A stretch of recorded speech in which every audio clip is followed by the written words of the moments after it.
Could you stand that up to you again? You have to be taller than the beans to be on bean crew. Oh yes, I'm corn crew, baby. 2'6" that plane is. Yeah. Wow, it's a tall bean.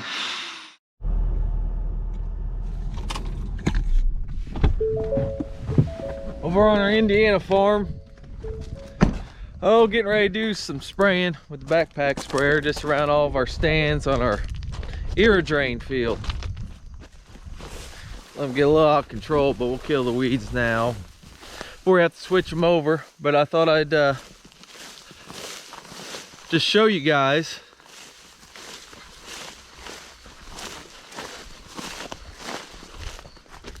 what it's all about. All right, here's our manifold. Got our water well, comes out, comes into our manifold, goes into all these different sections. We got different zones. The water from our manifold leads to one of 60 some of these stands. You either have water coming in into our tile extender that goes right to the drainage tile system, fills it up to a level. For this zone, it'll go out there when that extension is full. It's supposed to be the end of that, and the tile's every 15 feet, or at least that's the idea of it. But a good tile system, and then center pivot, I believe, is the way to go if you can do it. But it is better than nothing. Then when it comes time to drain, this thing right here, just pop it right out, and it disjoins at the bottom, then that drains it all out. But something that they messed up on is placement. See, I got like 30 some feet between the ditch and the stand, and we really wish they would either put them right against the ditch or like 62 to 65 feet away to the ditch so we can come in through the planter, because we got a 60-foot planter. But as it is, now we have this mess. Pulling up to another one. Got the handy Bucky XT that I'm using. One thing I forgot to mention is if the tile centers, they're 15 feet. If they were closer, maybe they'd work better. Maybe 7, don't know, 10. And we think when they installed it that spring, it was really wet. So we think maybe some of these stands might be have sunk down. They're supposed to come check it out. They still haven't, but hey, maybe one of these days they'll get to it. Because like it was so wet that spring, had to take a chisel plow out here in the spring, let it rain. What'd I do next? Turbo tilled it, let it rain. Turbo tilled it, let it rain. And field cultivated it and planted it. I think he got a decent stand. That's back when I was tillage crew and not the corn planter man. But we just lucked out with the rains really good that year. Nothing would came up. But this year, all that tile has kept it drained pretty good, and it gave it enough. It's got enough water that it's not hurt by dryness too much. Enough water from rain and sun through the system early.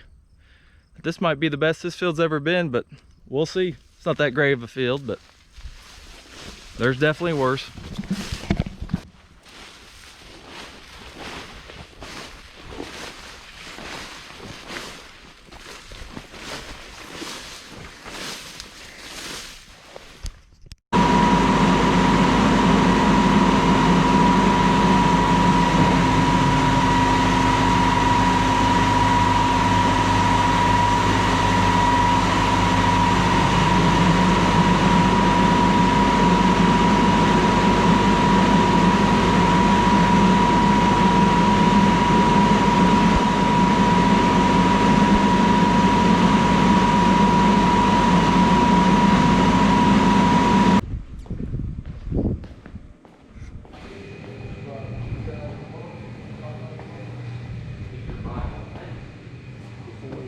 But old hog is getting close to being ready for harvest, right?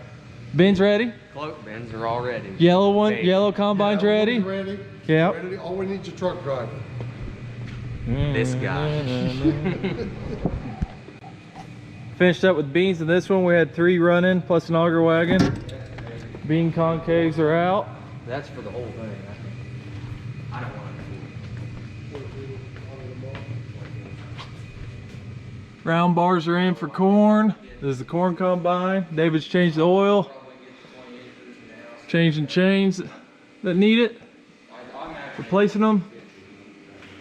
And we just unfold the hoppers because to get this next one loose, got to get into it through the hopper.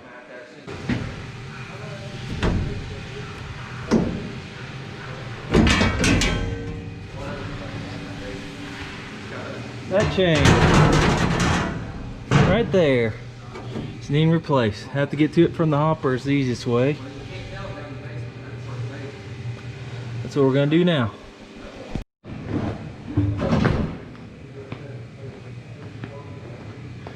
Been following Travis around all day trying to catch him working. It's 4 o'clock and I've given up.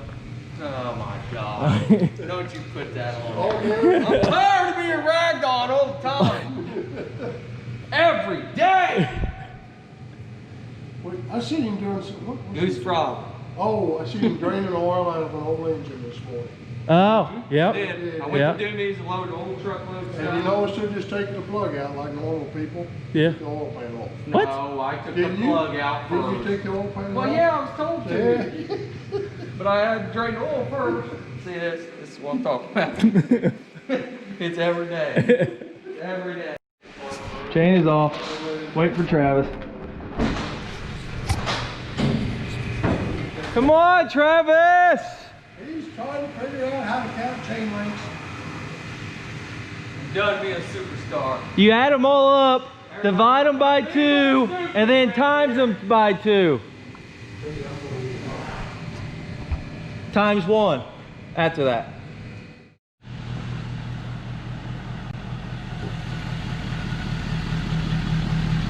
Woo-hoo-hoo. You might know him from his singing abilities. You might know him The guy? from breaking backhoes Yeah. windows. That's right. But did you know that this man right here is an 8-ball MVP? Second year in a row. 2 years back-to-back MVPs, back-to-back. Right. The team won the session. Second session in a row. Getting everything switched over from corn to beans, you gotta change the rotor speed. In these cases, we always have a hard time getting them in first gear. I think it's in now. We're gonna blow out all the crap from the beans. I think it might win.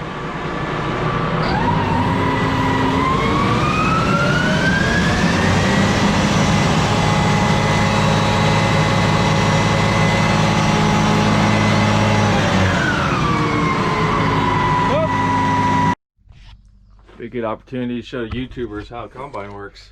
Okay, inside the case combine here, you got your rotor, you got your accelerator up front here. Comes from the header into the throat accelerator to the rotor. This spins about 600 RPMs for beans, about 3 to 4 for corn. Separates the grain, it falls through these grates right here down onto this shaker pan, which is dirty. That's what we're getting ready to shake it out and wash it out. Goes ahead back here to the sieves. Those sieves are shaking real fast. There's lots of air blowing up through there. It blows the stuff up in the air, blows it out the back. The grain goes through those sieves down below here to an auger that takes it over to the elevator, takes it up into the hopper.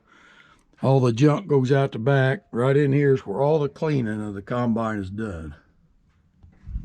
Nicely done, sir. Nicely done. But is there something that's hard to do when you switch from corn to beans, or beans to corn? Getting it back in gear, rotor speed. Which is why we're here. Yep. Still back up. Gonna work this time? Think so. Yep, gonna work this time.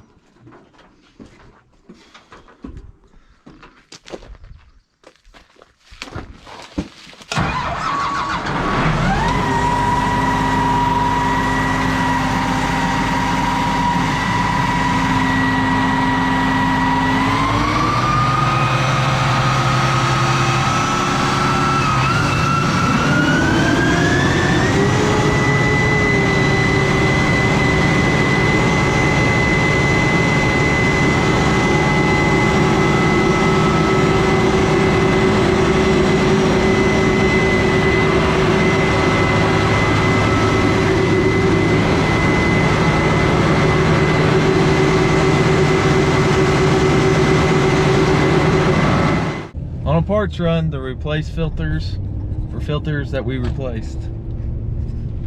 Replacing replaced filters. Replacing replaced filters. And replacing replaced chains. Yep, that too. Looks like a good looking planter up here.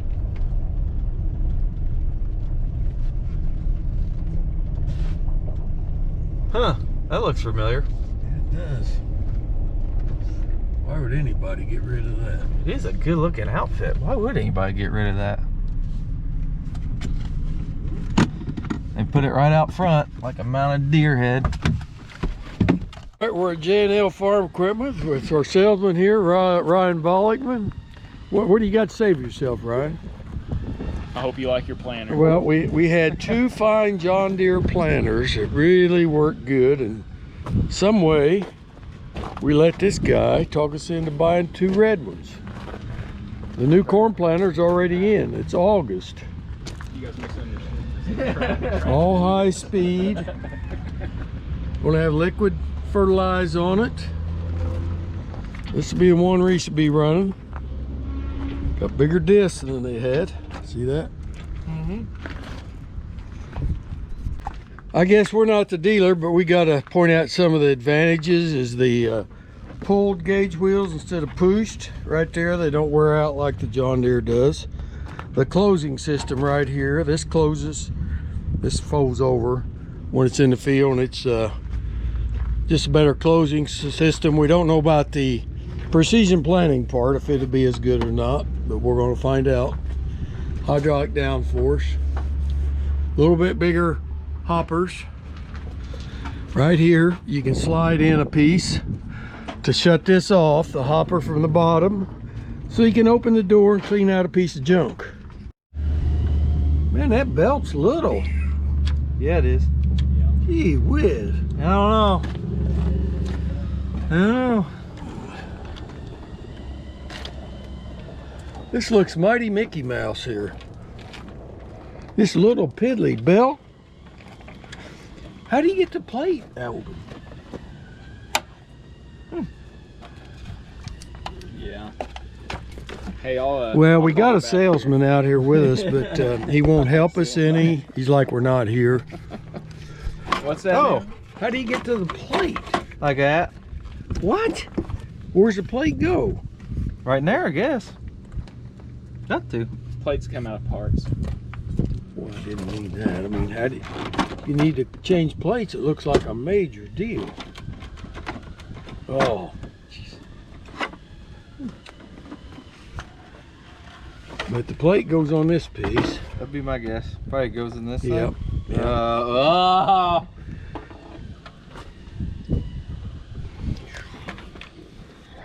That moment Need some help. when buyer's Brian? regret sets in. Yeah, we could walk over there now and look at the John Deere Oh, high-speed yeah, planter and that's see already- how easy you can get to a plate Very if you nice. need to clean it out. What we need to do is incorporate the 2 planters together. Okay, we're still at the case store. We brought our old, believe it or not, we swapped off our beam planter that I was so proud of for a case high-speed 47-row planter. The things I like about this so much is the unit itself. It's so easy to get to the seed disc. Just like this, you just pop it open, there's your disc. Just shut it up, there's your brush. Looks much better than the case. I don't know why did anybody get rid of one of these. I don't know why they So would either. nice. The cylinders look heavy, Mm-hmm. but you got the old-fashioned pushing depth gauge wheels, grease every day. You got the closing system, not near as good as the case, which we've had both, and we can vouch that the case is a lot better. A little bit littler hopper. Other than that, there's not much difference. This part of the John Deere is better in our opinion. Maybe that part, we don't know. What we like about the case, this will lift as well as push. On the John Deere, it just pushes. So if you're in sand, you like for it to lift sometimes. This part, we definitely like on the case better. Up here, you have no way to close off the hopper. Open these doors, which I've complained about before. A lot more jams. John Deere has not listened to us about that. They don't care, I guess. So there's options to both of them. This planter, he sold it already. Sold it to a guy in southern Tennessee. He's going to come up and pick it up in the next day or two.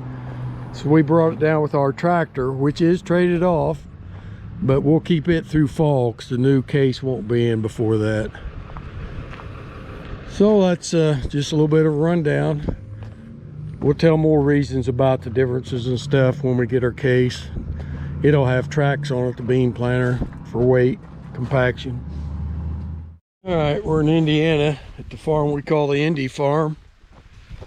We're gonna walk out here at this stage of the corn, see if we can see any difference in the strip till now and the non-strip till. I would not think we'd be able to see it really this time of the growing season because we're getting along where you can see it starting to turn and stuff. This is all white corn. All right, this corn on our left here, non-strip till. Over here is strip till.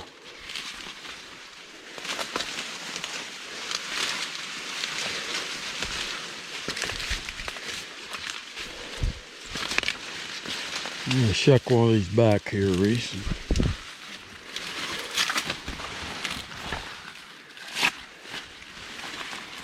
Nice full ear filled out to the tip. Like that's probably a 16 around. Like I say, it is white corn as you can see. Well, that's not near as good there, but probably a fluke. That's a good one. From what I've looked at this year, I think the yellow corn is going to be quite a bit better than the white corn. Yeah, definitely. It looks like it to me. Sometimes there don't seem to be much difference, but I think we're going to see it this time because we got a high yield potential. We'll see when it goes through the combine.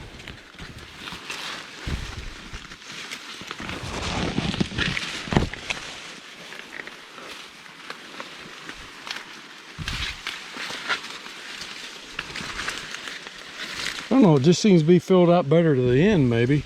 Yeah, not nose back as much. Not nose back. Maybe that'll be just enough to make a little bit of difference, but we shall see at the harvest time. It just looks to me like in the strip till, the ears are more even. The stalks maybe a little heavier. I wouldn't think it'd be enough difference you'd be able to just come out here visually and see the difference. Because I mean, if you get 10 bushel difference, that's going to be a bunch. That's hard to see, but I'm going to bet there's at least 10 bushel right here.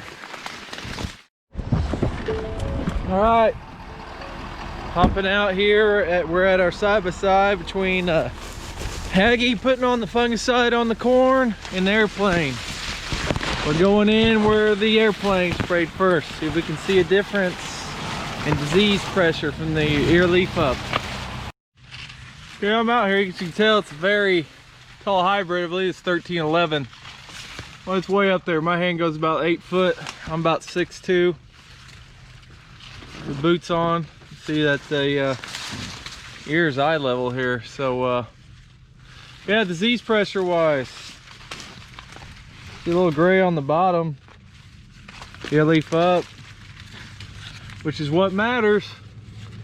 It's looking pretty clean. I'm going to take 3 at random, go over where the ground rig is, take 3 at random there, and compare, see if we can see any difference or not. All right, we're on the ground rig side, where the Hagie put on the fungicides to the airplane. Same hybrid, Pioneer 1311 AM. Great racehorse of a hybrid. Some things go wrong with it, but man, when it hits, it hits. Looks good. It's tall like it always is. Bunch of gray on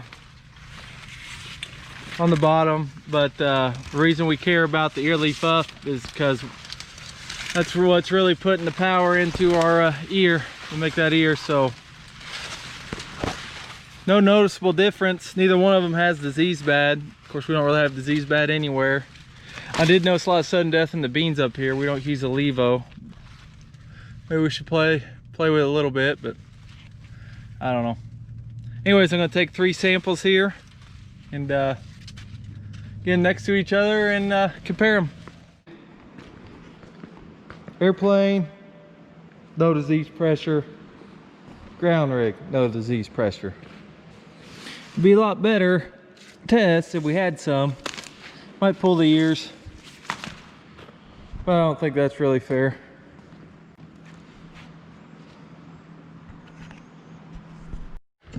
Just got done weighing, not the way that you weigh, where you like shell the corn and then test the moisture, and do some math.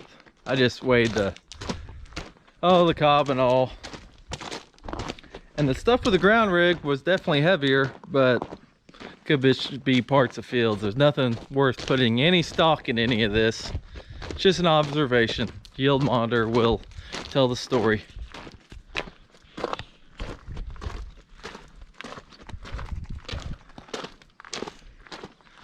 Remember, blenderseyewear.com.